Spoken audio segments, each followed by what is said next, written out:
Sir Chandrababu Naidu గారు రేవంత్ రెడ్డి గారికి లేఖ రాయడం జరిగింది సార్. అంటే రాష్ట్ర విభజన తర్వాత ఉమ్మడి సమస్యలు ఉన్నాయి కదా, వాటి పరిష్కారం కోసం కలుద్దామని చెప్పేసి ఆయన ఒక లేఖ అయితే రాశారు. దానికి రేవంత్ రెడ్డి గారు కూడా అనుకూలంగానే స్పందించారు. జూలై 6 ఏమో కలవబోతున్నారు సార్.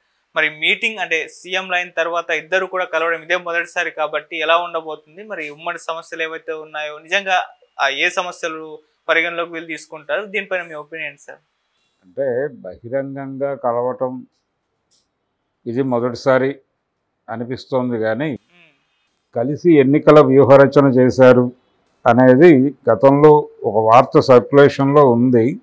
ఏది ఏమైనప్పటికీ తెలంగాణలో కాంగ్రెస్ గెలుపుకి చంద్రబాబు నాయుడు గారు అందించినటువంటి సహకారం, అలాగే ఆంధ్రప్రదేశ్లో కూటమి గెలుపుకి కాంగ్రెస్ పార్టీని ఆయన వినియోగించుకున్న పద్ధతి, ఇదంతా చూస్తే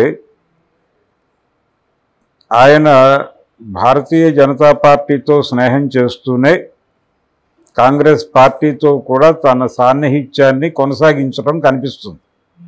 చంద్రబాబు నాయుడు గారి రాజకీయ చాణక్యం ఈ మధ్య కాలంలో చాలా ప్రస్ఫుటంగా కనిపిస్తోంది.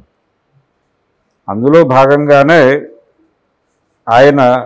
ఆయన ఒక్కడే కాదు, రేవంత్ రెడ్డి గారు కూడా ఇద్దరూ చాలా విస్తృతంగా జనంలో కనిపిస్తున్నారు.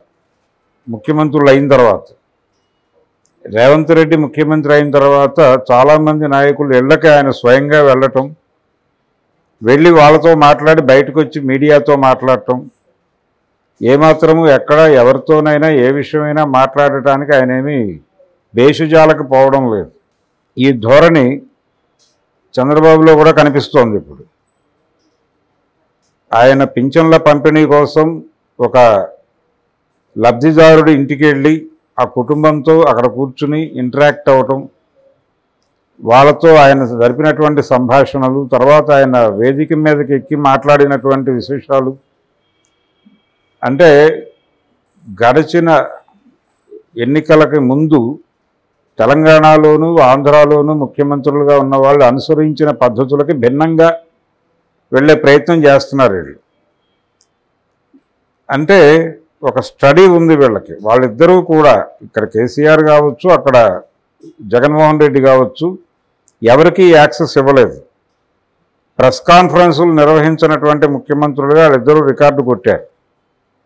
ఏ విషయంలోనూ ఎవరి ముందుకు వాళ్ళు వచ్చి మాట్లాడలేదు, ఎవరిని తమని కలిసే అవకాశం ఇవ్వలేదు, ప్రజల్ని కలిసేటువంటి ప్రయత్నం తాము చేయలేదు. ఎన్నికలు వచ్చే వరకు ప్రజలు ఏమనుకుంటున్నారు అనేది వినాలని కూడా అనుకోలేదు.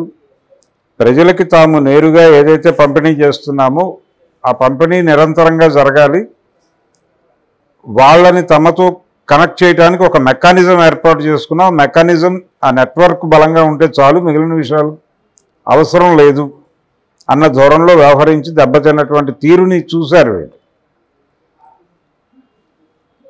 గత ఎన్నికల్లో ఆంధ్రప్రదేశ్ వరకు చూస్తే అసెంబ్లీ ఎన్నికల్లో యాంత్రికము తాంత్రికము కలిసి కూటమికి విజయం సిద్ధించింది.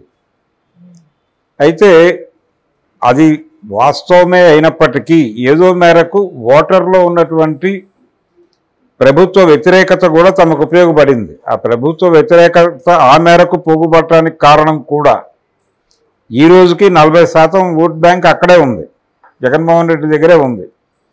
కానీ కొంత ఓట్ బ్యాంక్ స్ప్లిట్ అయింది. ఆ స్ప్లిట్ అయినటువంటి ఓట్ బ్యాంక్ స్ప్లిట్ అవడానికి కారణాల్లో ప్రధానంగా వీళ్ళు ప్రజలతో కలవడానికి ఇష్టపడకపోవడం, ప్రజల ముందుకు రాకపోవడం, ప్రజాప్రతినిధులకు దూరంగా వ్యవహరించడం, అది సర్పంచ్ క్యాడర్ నుంచి అందరినీ బైపాస్ చేసి ప్రత్యేకంగా వీళ్ళే ఒక వ్యవస్థను నిర్మించుకుని రన్ చేయటం, ప్యారలల్ వ్యవస్థ, తద్వారా వీళ్ళందరినీ నిర్వీర్యుల్ని చేయటం, ఇది దీని తాలూకా పరిణామాలు వైఎస్ఆర్సీపీ చవి చూసింది. కాబట్టి మనం అవి చేయకూడదు అని ఒక నిర్ణయం తీసుకున్నట్టుగా కనిపిస్తుంది చంద్రబాబు నాయుడు గారు నిన్న వ్యవహరించిన తీరు. ఎక్కడ వాలంటీర్ వెళ్ళి పింఛన్ ఇవ్వలేదు. నేను ఎక్కడికక్కడ ఎమ్మెల్యేలు ఇచ్చారు. కొన్ని చోట్ల జనసేన హైప్ కావాల్సిన చోట అక్కడ ఎమ్మెల్యే కాకపోయినా పార్టీ పదవిలో ఉన్నటువంటి జనసేన నాయకుడు కూడా వెళ్ళి ప్రభుత్వ కార్యక్రమాన్ని నిర్వహించడం మనం చూసాం.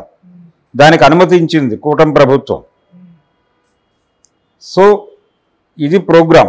జగన్మోహన్ రెడ్డి వైఫల్యం నుంచి పొందినటువంటి గుణపాఠం, ఇక్కడ కేసీఆర్ ఓటమి నుంచి పొందిన గుణపాఠంతో వీళ్ళ కదలికలు కనిపిస్తున్నాయి. అలా ఎక్కువగా జనం ముందుకు వస్తున్నారు. ఆయన పోలవరం వెళ్ళాడు, గెలిచిన తర్వాత రాజధాని అమరావతి వెళ్ళాడు, అక్కడ మోకరిల్లాడు. ఆ శంకుస్థాపన జరిగినటువంటి ప్రాంతంలో మోకరిల్లటం చూసాం మనం.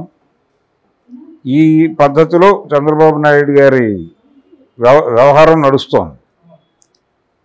ఈ ప్రాసెస్లో వీళ్ళిద్దరినీ గురు శిష్యులు అని కూడా సంబోధిస్తున్నారు చాలామంది. గురు శిష్యులు కలుస్తున్నారు అనేది ఒక ప్రచారం జరుగుతోంది, కానీ గురు శిష్యులు అనుకోనక్కర్లేదు. మేమిద్దరం ముఖ్యమంత్రుల స్థాయిలోనే కలుస్తున్నాం. టీడీపీ కంటే ముందు తనకు ఒక రాజకీయ జీవితం ఉంది, టీడీపీ కంటే ముందు చంద్రబాబుకు కూడా ఒక రాజకీయ జీవితం ఉంది. కాబట్టి ఆయన కాంగ్రెస్ మనిషి, ఆయన పార్టీలోకి ఈయన కొత్తగా వచ్చాడు రేవంత్ రెడ్డి. ఏది ఏమైనప్పటికీ వీళ్ళిద్దరూ ఎక్కువ కాలం ఆయన నాయకత్వంలో ఈయన పనిచేయటం అనేది ఒక ప్రాతిపదిక అనుకుని ఈ వాదన తీసుకొస్తున్నారు. కానీ రేపు వాళ్ళు కూర్చుని సార్ట్అవుట్ చేయాలనుకుంటున్నటువంటి విషయాలు అంటే ఉమ్మడి రాజధానిగా 10 ఏళ్ళు అయిపోయింది, దీన్ని కొనసాగించే ప్రయత్నం ఏదైనా జరుగుతుందా అనేది కొంతమంది మాట్లాడుతున్నారు. కానీ డెఫినెట్గా ఆ పని ఉండదు, ఆ పని చేయరు. ఇది కాకుండా విభజనకు సంబంధించి ఇక్కడ ఆస్తుల పంపిణీ ఉంది. అంటే హైదరాబాదులో ఆంధ్ర వాటాకి వచ్చేటువంటి ఆస్తులు ఏమిటి, వాటిని ఎట్లా ట్రాన్స్ఫర్ చేయాలి, దాన్ని ఎలా వినియోగించాలి అనే విషయానికి సంబంధించి ఒక ఇదమిత్తమైనటువంటి నిర్ణయం తీసుకోవడం అనేది జరగలేదు. ఆ సమస్యను పరిష్కరించాలి, అది ప్రధానంగా చర్చిస్తారు. దాంతోపాటు సరిహద్దులకు సంబంధించిన సమస్య, తర్వాత ఛత్తీస్గఢ్ ప్రాంతంలో ఆంధ్ర తెలంగాణ బార్డర్లు కలిసే ఏరియాల్లో ఉన్నటువంటి కొన్ని సమస్యలు, దీంతోపాటు ఏపీ భవన్ పంపిణీ సంబంధించిన సమస్య, అలాగే ఢిల్లీలో ఉమ్మడి ఆంధ్రప్రదేశ్కు ఉన్నటువంటి ఆస్తుల పంపిణీకి సంబంధించిన వ్యవహారాలు, వీటి మీద ప్రధానంగా ఒక నిర్ణయం తీసుకుని తగ్గొట్టేటువంటి ప్రయత్నం చేయటం ద్వారా ప్రజలకి అపరిష్కృతంగా ఉన్నటువంటి అనేక సమస్యలను మేము యుద్ధ ప్రాతిపదిక మీద పరిష్కారం చేసుకుంటూ వెళ్ళిపోతున్నాం అనే ఒక ఇంప్రెషన్ ఇవ్వటం కోసం ఈ సమావేశాన్ని పెట్టారు. ఈ సమావేశం ద్వారా ఆంధ్రాలో ఉన్నటువంటి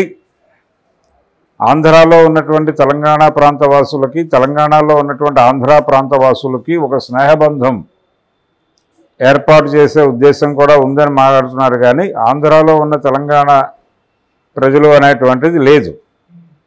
ప్రధానంగా హైదరాబాద్ కేంద్రంగా ఉన్నటువంటి ఆంధ్ర ప్రజలు, వీళ్ళల్లో ఒక ఆనందం కలిగించటం, ఇది కూడా మన రాజ్యమే అనేటువంటి ఒక ఇంప్రెషన్ కలిగించటం అనేదే ఉద్దేశం.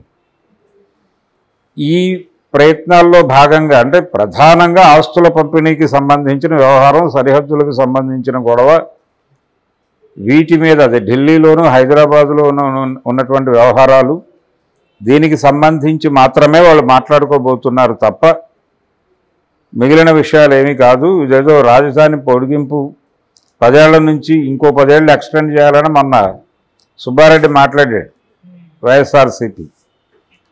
అటువంటి నినాదాలు ముందుకు తీసుకొస్తే ఆయన అమరావతి ప్రాజెక్టు వెనక్కి వెళ్తుంది. అందుకని డెఫినెట్గా ఆ పని చేయడు. అలాగే ఈ 2 రాష్ట్రాలకి సంబంధించినటువంటి సాగునీటి ప్రాజెక్టుల నీటి పంపిణీ వ్యవహారానికి సంబంధించి నాగార్జున సాగర్కి కేసీఆర్ చివరి రోజుల్లో జరిగినటువంటి వివాదం, ఇలాంటి ఇష్యూస్ కూడా ఉన్నాయి. వాటి మీద కూడా ఒక నిర్ణయం తీసుకునేటువంటి అవకాశం ఉంది.